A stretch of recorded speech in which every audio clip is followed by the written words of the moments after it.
ایک شخص نے جو شخص دوسرے ترکمانی کا ہاتھ پکڑ کر لایا اور کہا، اس کو میں نے اپنی بیٹی سے جمع کرتے ہوئے دیکھا اور میں چاہتا ہوں کہ اس کو آپ سے حکم حاصل کر کے قتل کر دوں۔ سلطان نے کہا، نہیں، بلکہ اس کے ساتھ اس کا نکاح کر دے اور حق مار ہم اپنے خزانے سے ادا کر دیں گے۔ اس نے کہا کہ میں تو قتل کے سوا اور کوئی صورت قبول نہیں کرتا۔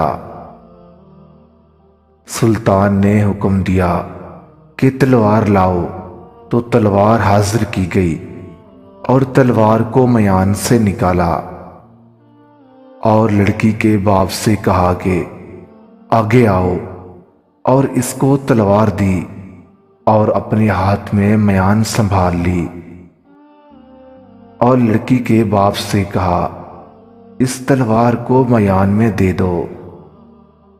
تو لڑکی کا باپ جب بھی تلوار میان کے منہ پر لا کر تلوار اس میں داخل کرنا چاہتا تھا، سلطان اس میان کے منہ کو ہٹا دیتے تھے۔ کافی کوشش کے بعد لڑکی کا باپ تلوار کو میان میں داخل نہ کر سکا۔ لڑکی کے باپ نے کہا کہ حضور، آپ میان کو چھوڑتے ہی نہیں کہ میں اس میں تلوار داخل کروں۔ سلطان نے فرمایا کہ یہی معاملہ اپنی بیٹی کا سمجھ، اگر وہ نہ چاہتی تو یہ لڑکا اس کے ساتھ کیسے زنا کرتا؟ اس لیے اگر اس فاعل کی سزا میں تو قتل ہی چاہتا ہے تو پھر دونوں کو قتل کر۔ لڑکی کے باپ کو سمجھ میں آ گیا، پھر نکاح پڑھنے والے کو بلوا کر نکاح کرا دیا اور حق مار اپنے خزانے سے ادا کر دیا۔